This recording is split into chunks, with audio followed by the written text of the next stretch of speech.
Hello বন্ধুরা, আজকে আপনাদের দেখাবো লিচু গাছের কলম কিভাবে প্রস্তুত করা হয়।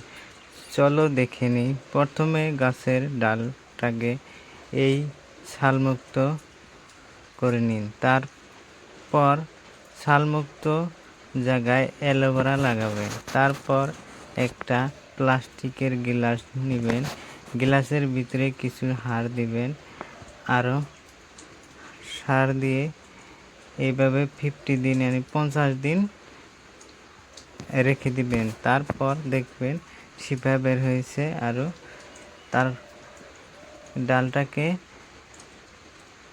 গাছ থেকে কেটে নিয়ে এভাবে মন মতো জায়গায় লাগিয়ে দিবেন। দেখবেন প্রচুর ফল উৎপাদন হয়েছে। তো থ্যাংক ইউ গাইস।